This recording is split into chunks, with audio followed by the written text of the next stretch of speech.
To achieve great things, two things are needed: a plan and not quite enough time. Leonard Bernstein. Hey, Do Zone Tribe, this is Josh Thomas. If you haven't already, check out thedozone.com for productivity tips, accountability, and overall just a bunch of really great human beings looking to get more stuff done. And once again, that's thedozone.com. Today's guest is Steve Gamlin, and Steve is the motivational firewood guy. He blends back to basics positivity, visualization, and humor, and teaching his clients to see desired outcomes, understand their why, and build action plans to achieve them via his Vision Board Mastery Program, one-to-one and group coaching, plus live and virtual events. Steve, say what's up to the Do Zone Tribe and tell me something you believe is the key to getting stuff done that most people wouldn't think of. Hey there, Josh. Hey there, Do Zone Tribe. Let's see, the big thing. And this is something that I actually, I'm a work in progress because I probably violate this every day. Schedule stuff. I have an online calendar for people to book time with me. I have a Google Calendar. I have a day planner, pen to paper, that I still use as my triple check process. And I've just found the more I schedule stuff and stick to the schedule, the more I get done and the happier I am. And then when you don't do it, how do you feel? Some days I just shift it to the next day. Other days I actually give my calendar the finger and say, why didn't you do this? But I'm very cautious to beat myself up over it because we got to be real careful about the language we use to ourselves. So usually I'll say, okay, why did I do that? Was I just screwing off time, or did something else legit come up that I had to get done to do it? And the more I can legitimize it and actually realize that it had a decent reason, the better, because I stay productive that way. The old days was just bashing, saying you're an idiot, and just moving it to another day and then hoping I would get it done that day instead of being intentional.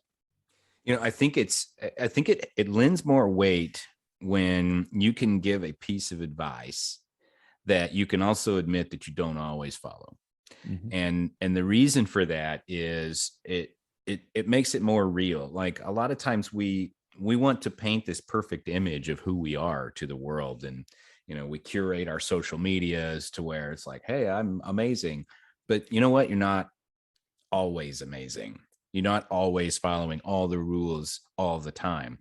And so I am a huge advocate of scheduling things. And you look at my calendar, some days when you look at my calendar, like an average person looking at my calendar would be like, they would faint, because it's just a lot. But there are also times where I'm looking at my calendar and I'm thinking there's no way I can get all this stuff done today. And so I'm going to skip some of it. And it's okay to do that. There's a really, really great book that I'll probably reference a million times if you ever talk to me and have a conversation. It's called The Four Agreements by Don Miguel Ruiz. Love it. The fourth agreement is always do your best. And always do your best basically means when you make a mistake, when you fall short, you just get right back up and do it the next day. That's what it's all about. Always do your best. Well, you know what?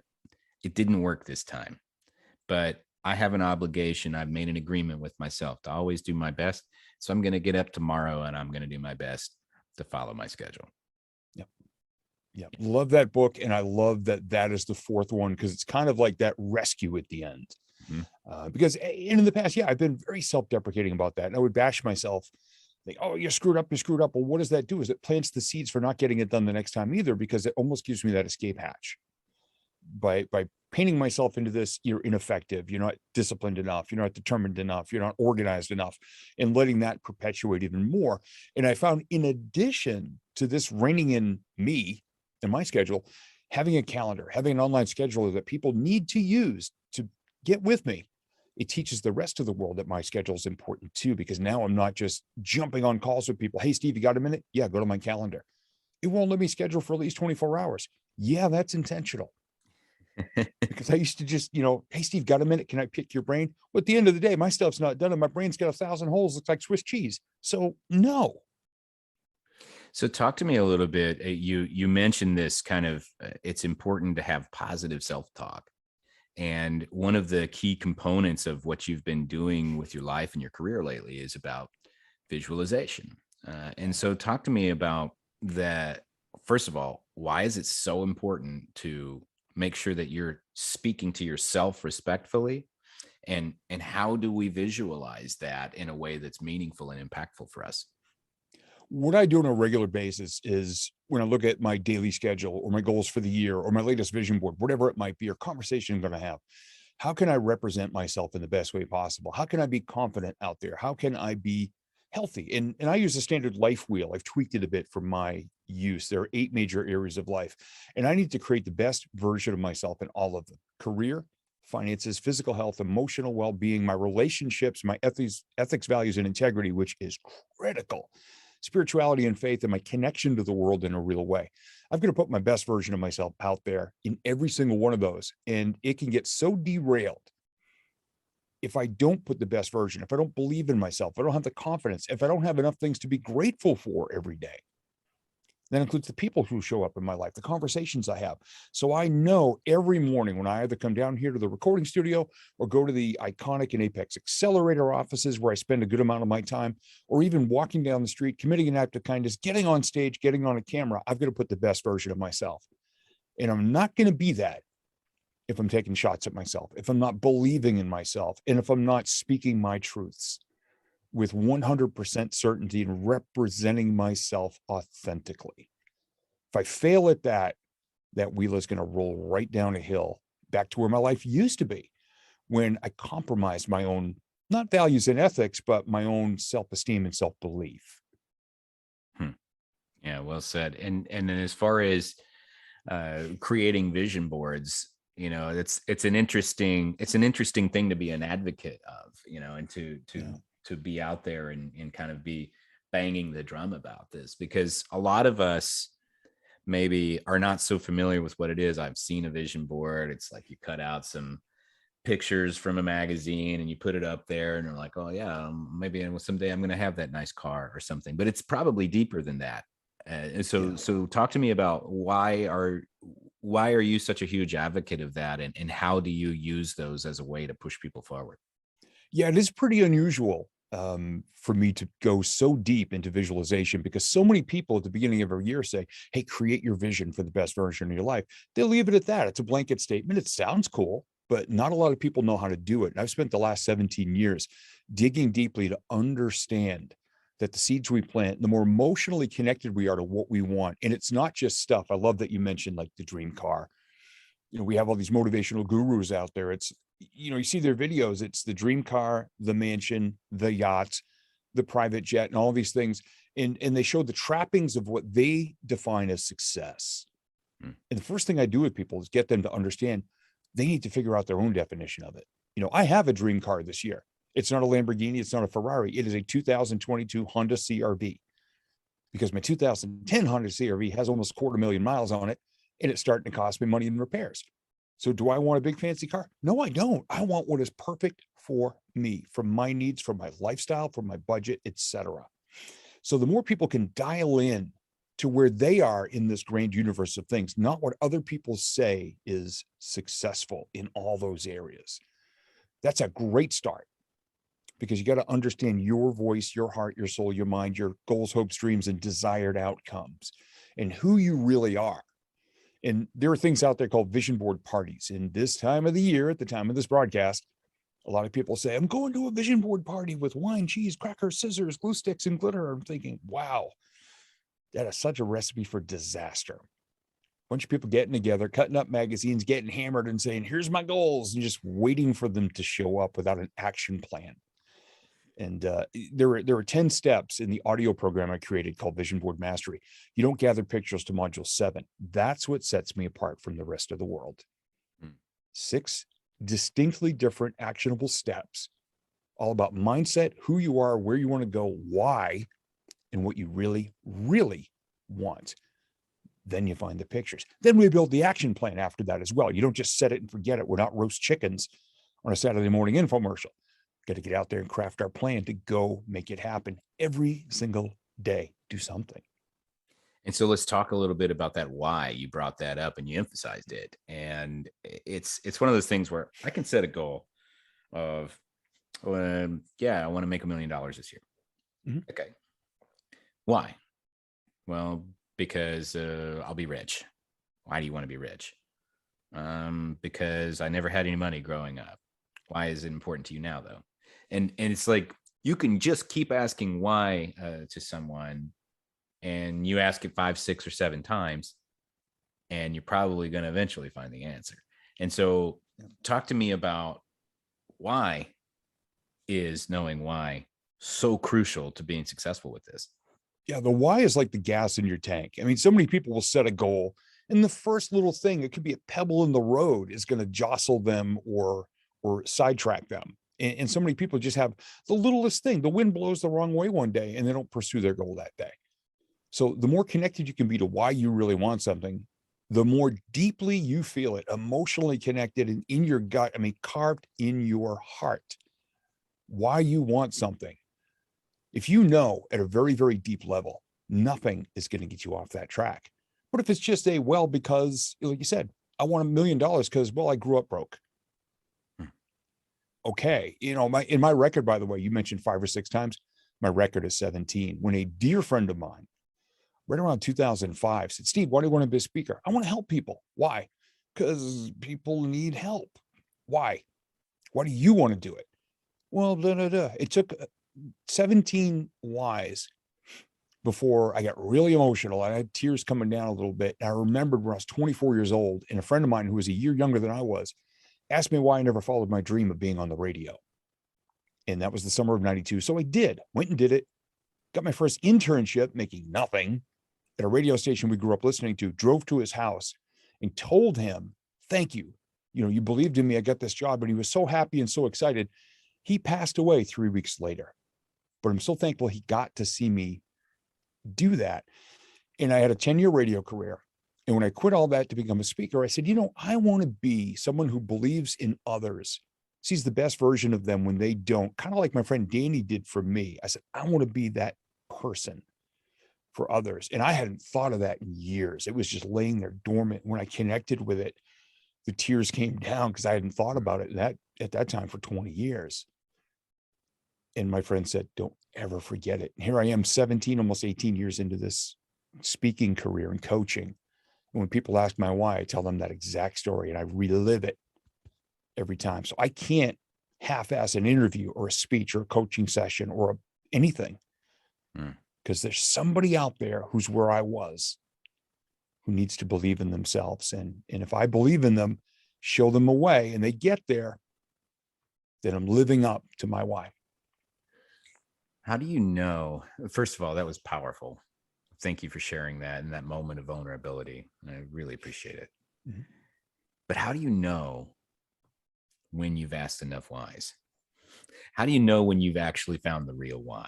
Is there some indicator that says, okay, now we're in the right place? Yeah, my favorite indicator of all time is what I do with a lot of my clients. It's called the mirror test. I want you to look in the mirror and say it. And if you smile or get emotional or get serious or just see something change in you, when you say that one and you hit that nerve of that emotion, it's the same when people say, Steve, I have 5 different goals. I don't know which one I want. Get in the mirror and really say it from your gut and ask yourself why, and ask yourself over and over. And when you can't think of any more whys and you connect and you see the difference in your face, in your eyes, in your expression, in your emotions, when you strike gold or strike that nerve, you'll know. Because we can all fake it to other people. And, I'm a speaker. I can make anything sound cool and dramatic. And I can say, this is my why. But, oh, my gosh, when I hit that 17th question and the tears started to come out, my friend said, don't ever forget that. He goes, I knew when I hit that one that was your why. I'm like, yeah, me too. Nice. Connect. And if you don't have someone you know, like, and trust that deeply, get in a mirror and do that. Yeah, because you probably at least trust yourself for the most part. I mean, yeah, it's hard to lie to yourself, because if you're like me, I'll say something and make it sound really cool, and I'll just look at myself and go, that's a bunch of crap. Come on, man, you didn't feel that. Get real, get raw. Doesn't have to be perfect, but you have got to feel it. And when something gets in the way, I have people come up to me, Steve, I need you to say this and do this. I don't do that. That's not who I am. That's not the type of speaker I am. I speak my truths. I speak my lessons. I speak what I've learned, and I speak it from this place. Not going to go up there with shiny lights and fog machines and thundering music. Matter of fact, if that's ever at an event, on my way from being introduced to the microphone, I'm going to tell someone to shut all that stuff off. I'm just real. I'm not trying to overblow or Hollywood anything here. I just want to be real, raw, honest, vulnerable, humorous, passionate, and filled with a vision to help other people see what they really want and then learn their why, because we're all different. So, when you're walking up on the stage and there's no smoke or lights or heavy metal music, but instead we find a bucket of golf balls. Yeah. What's in that bucket? The bucket of golf balls is actually why I'm here. It's how I got here. When I was about 35 years old, August of 2003. This was, people talk about peaks and valleys. This was probably about 500 feet below the valley floor. And as far as my life goes, I blew up my radio career from exhaustion. I blew up my first marriage out of lack of communication and frustration, and just blew my financial stability all to heck, and just landed in this abyss at age 35.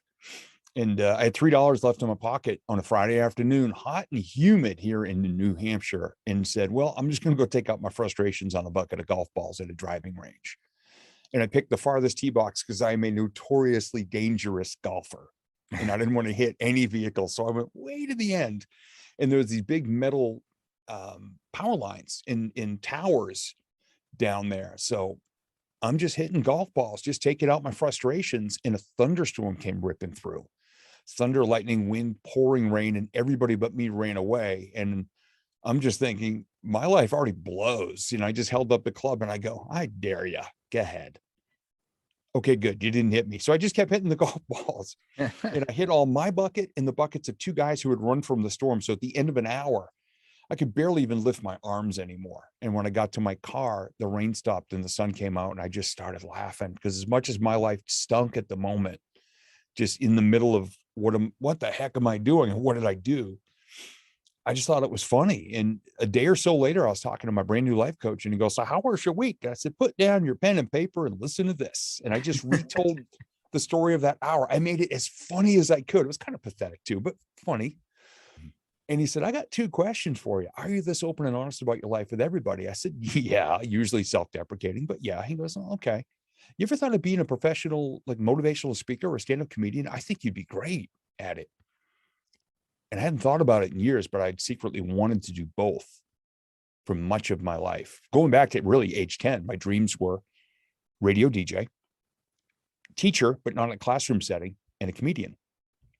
And at age 35, in that moment of authenticity, vulnerability, and just throwing it out there, somebody who I knew, liked, and trusted asked me the question that challenged me to get to the next level.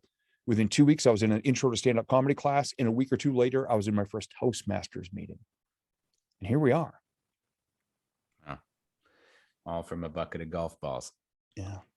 I still have the golf club, by the way. And every once in a while, I'll take it out, look at it, and go, wow, you don't know how close you came to getting zapped.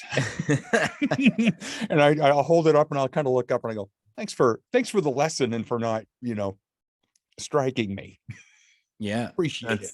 That's great, man. It's an awesome story. And so it's fascinating how your brain works and how it has kind of developed and morphed and modified itself over the years through a handful of different careers and these moments that change our lives, as you put it.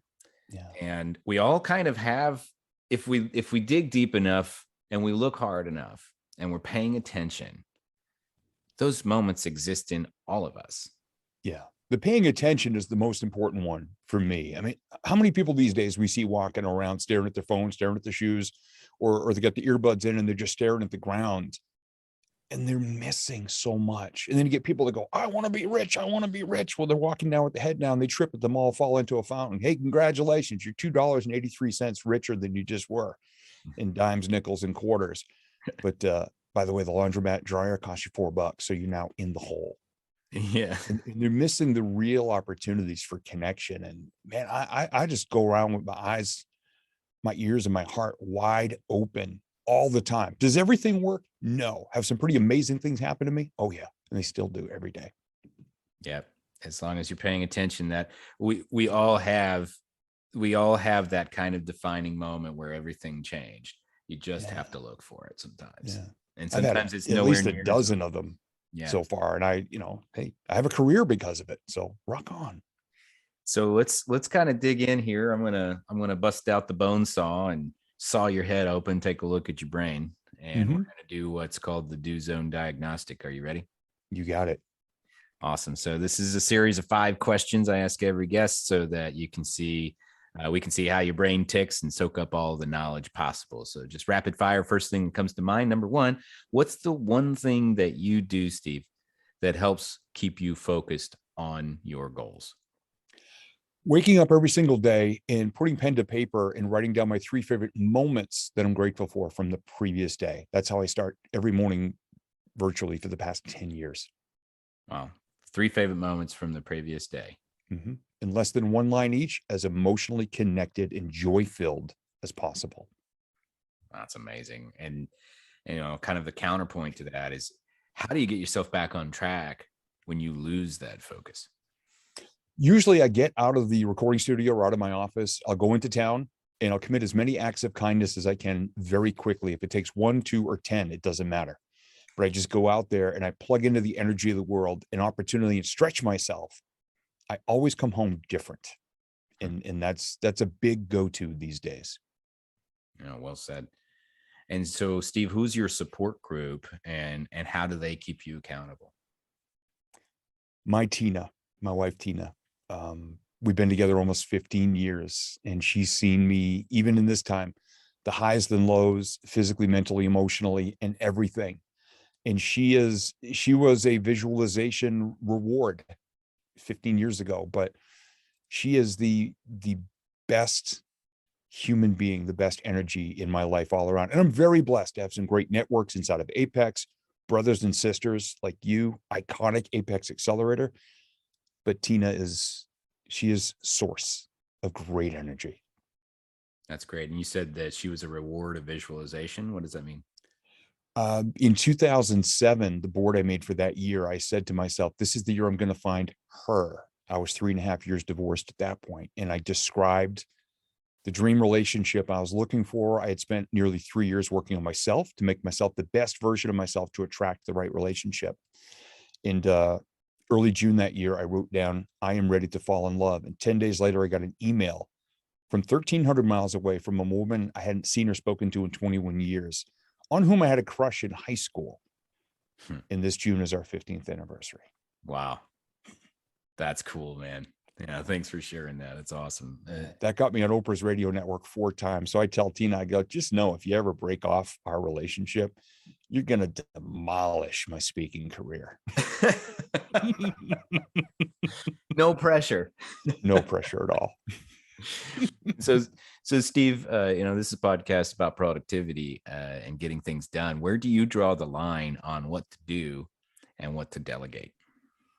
It's getting more and more easy to do that now that I'm part of Apex, now that I'm surrounded by all these people who are high achievers, and being able to model and pattern how they do things. I mean, I've been a solopreneur for 20 plus years. So I was just always under the thing of, I need to do this. I need to do this. Oh my gosh. I realize how many things I'm doing that could be a $5 or $10 an hour task for somebody else that I could either outsource or get a virtual admin. And it's especially this year with the goals I've set, I'm starting to push more and more out there, and also get over what I call the blue collar guilt of having to do it all myself. I was raised with blue collar values and ethics, do it yourself, get down in there. And I'm starting to learn that my time is so valuable, and I can't do all these little things. It's at the point we just hired somebody to plow the driveway at my stepmom's house because I can't leave the studio to go run the snowblower for 2.5 hours. So now we pay someone $65 to do that. Come on. There's a lot more of those things coming. Blue collar guilt of having to do it all myself. Yeah. That makes a lot of sense. I appreciate that. And what is the number one pro tip that you'd give to someone who's looking to get more stuff done in less time? Schedule things at the beginning of each day, even if you have that huge list and it's all jam packed and you're sitting there going, when am I going to even get to go to the bathroom or grab a sandwich? Schedule those things too, by the way. In the morning, pick your top 3 or top 5 must get done items for that day. And if you start to see a pattern of the things you're not getting done, find someone else to do them for you. Yeah, makes sense, man. And so tell me, I know that, tell me what Motivational Firewood is, and tell me about the business and who you serve and how you serve them. Yeah, motivational firewood is actually a trademark. I own that legally, that phrase. And it came out of a National Speakers Association meeting, my very first one, walking in just clueless about what to expect or what to even do. And somebody said, Steve, what do you do? I said, I'm a motivational speaker. And he said, what sets you apart? And I said, I help people. He goes, that doesn't set you apart. We all say that. And a few minutes later, I said, look, I don't want to be one of those motivational gurus. If you wake up the morning after hearing me speak and you think one more positive thought, speak one more kind word, especially about yourself, or take one more positive action. I said, it's kind of like you had a spark in your heart where you wanted something. And if a story I shared or a lesson worked for you and you took action, I said, it's kind of like I gave you motivational firewood. And the guy said, you're onto something, pursue it. So I did. Here's how it works. I share real, genuine, authentic, positive, humorous visualization talk. And I just want people to do exactly what I said.